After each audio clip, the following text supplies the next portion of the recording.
कहानी एक छोटी सी चिड़िया की,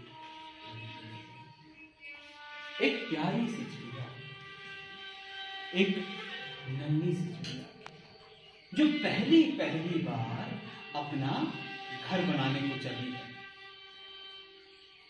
वो बहुत ऊर्जा से भरी हुई है।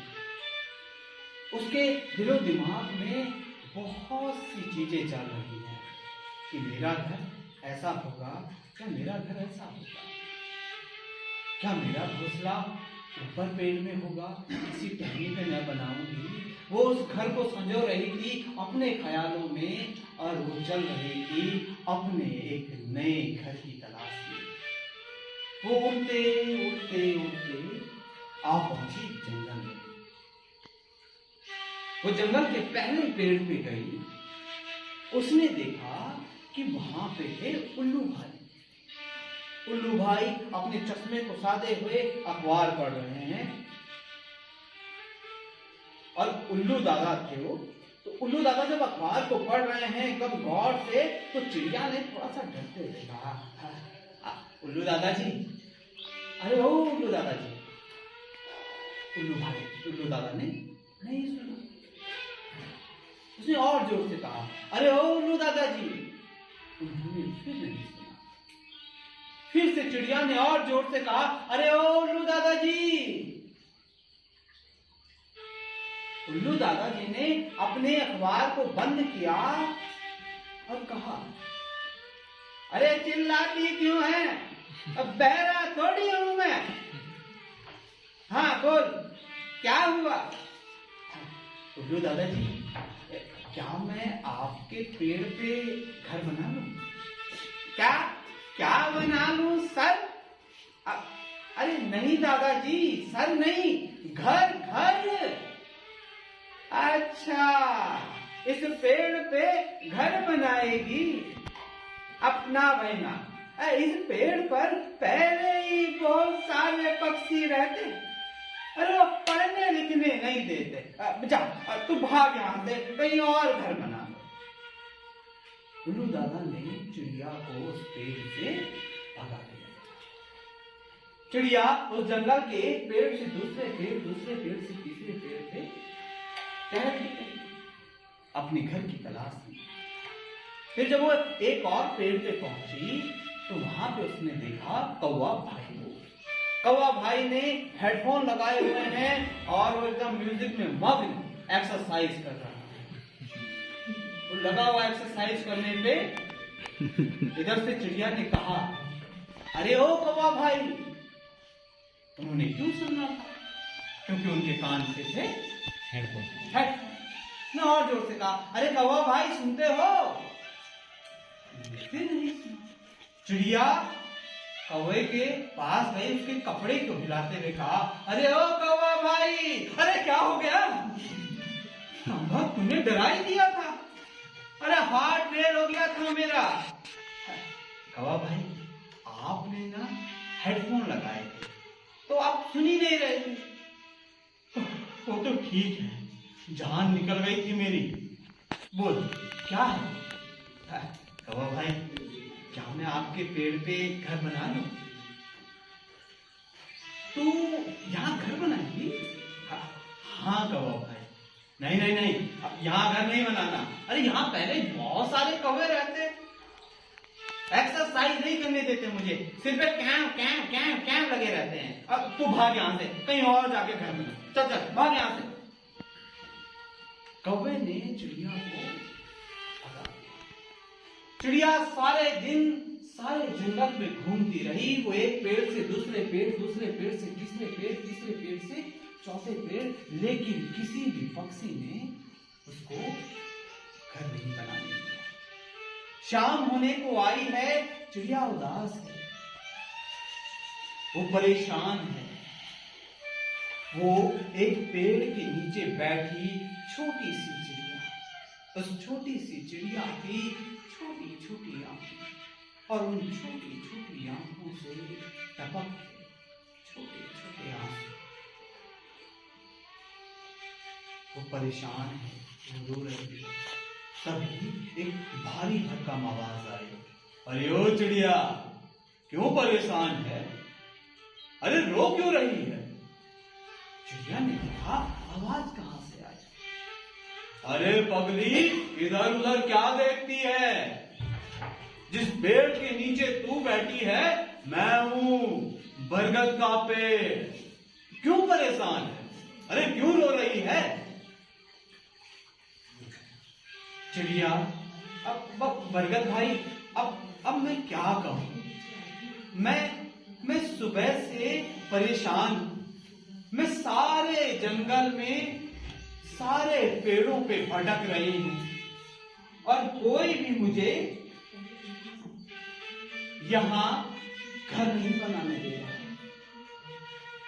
मैं जंगल के सारे पेड़ों पे गई, सबने मुझे भगा दिया। अब बरगद भाई, तुम ही बोलो, शाम होने को आई है, इस जंगल में मैं अकेली हूं। मैंने तो किसी के साथ कुछ बुरा भी नहीं किया,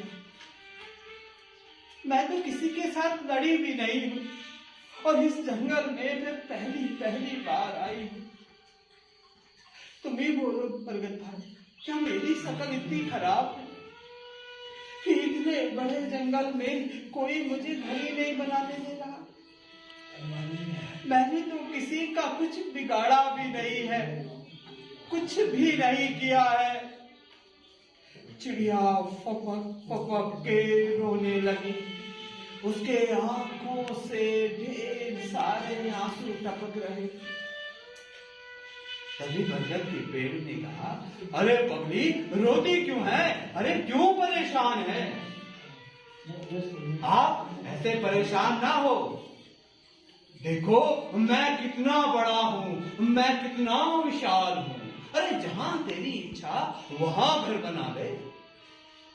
चिड़िया ने कहा, बरगद भाई, क्या तुम सच कह रहे हो? अरे हाँ पगली, जहां तेरी इच्छा। चिड़िया बड़ी खुश हुई। वो एक शाख से दूसरी शाख, दूसरी शाख से तीसरी शाख, उसने उस पूरे पेड़ की सभी शाखाओं को टटोला, छाना, और अंत में उसने उस पेड़ की सबसे ऊपर वाली शाख पे अपना घर बनाया, जहां से सारा जंगल दिखता था। चिड़िया अब जंगल में खुशी खुशी रहती थी।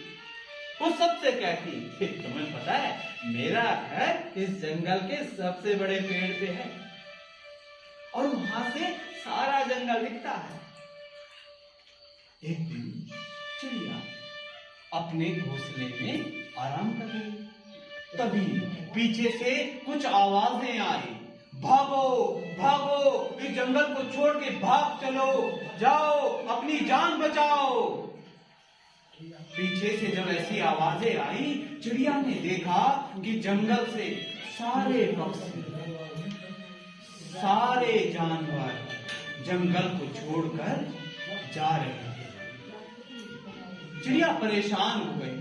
फिर से पीछे से आवाजें आई, भागो भागो, इस जंगल को छोड़कर भाग चलो, अरे जंगल पे आग लगी है, आग, अपनी जान बचाओ और इस जंगल को छोड़ के भाग चलो।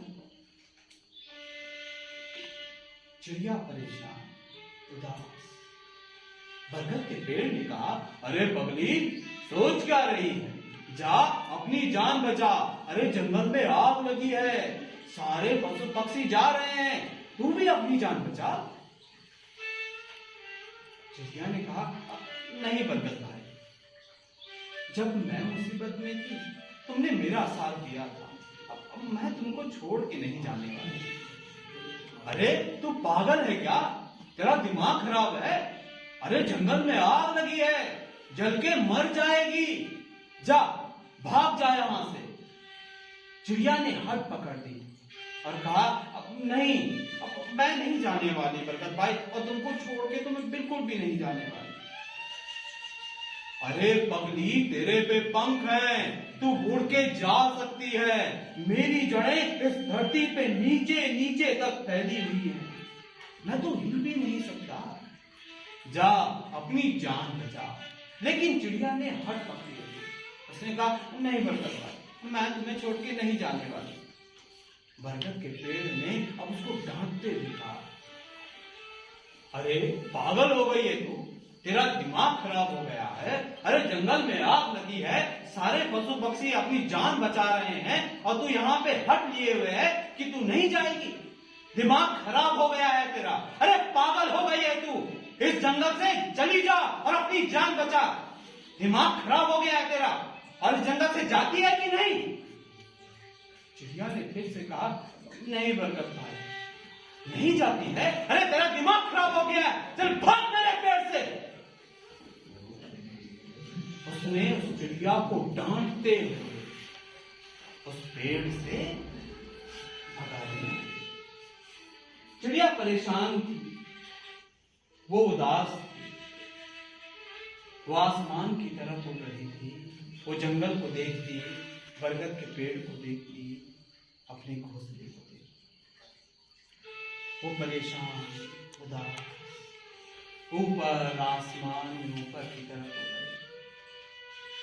अचानक चिड़िया ने आसमान से नीचे की तरफ गोता खाया और वो चल पड़ी एक नदी की तरफ।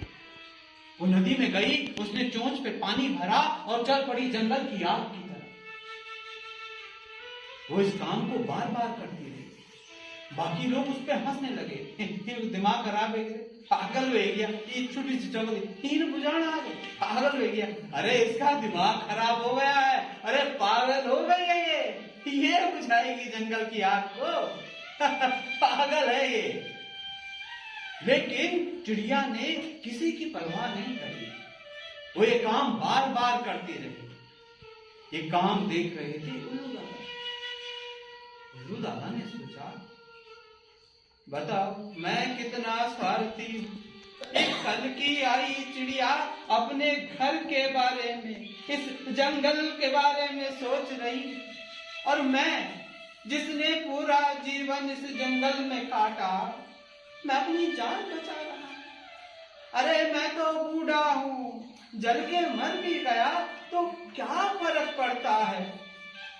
और उल्लू दादा ने सोचा और वो भी चल पड़े नदी की तरफ। उन्होंने पानी भरा चोंच पे और चल पड़े जंगल की आग की तरफ। ये सारी चीजें देख रहे थे कौवा भाई। कौवा भाई का ईगो आउट हो गया। बोला ये छोटी सी चिड़िया जिसकी इतनी सी चोंच, ये बचाएगी जंगल की आग, और ये बूढ़ा उल्लू जो अपने अखबार को जैसे कांपते हुए पकड़ता है, ये बुझाएगा जंगल की आग। अरे हम बुझाएंगे जंगल की आग को, इसी दिन के लिए डोले सोले बनाए हैं। ऐसे थोड़ी हमने एक्सरसाइज करी है। कौवा भाई भी चल पड़े नदी की तरफ, चोंच पे पानी भरा और चल पड़े जंगल की आग की तरफ। देखा देखी हजारों लाखों पक्षी ये काम करने लगे। इसी बीच नीचे दौड़ रहे थे हाथी। भैया ने सोचा, यार अम्मा ये बचाएंगे जंगल की आग को। अरे हम बचाएंगे जंगल की आग को। अरे हम ये चोंच में ये भरेंगे पानी, हमारी तो इतनी लंबी सूंड है, 10-15 लीटर पानी तो हम ऐसे ले चलते हैं, हम बुझाएंगे जंगल की आग को।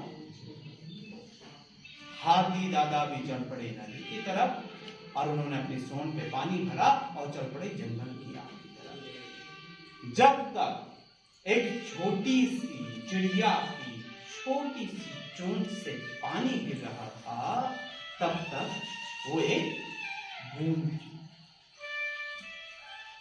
अब लाखों पक्षियों की लाखों चोंचों से लाखों बूंदे गिर रही थी। क्या मौसम रहा होगा? उन लाखों बूंदों से बारिश हुई और जंगल की आग बुझ गई। और इस तरीके से चिड़िया ने अपनी जंगल को बचाया।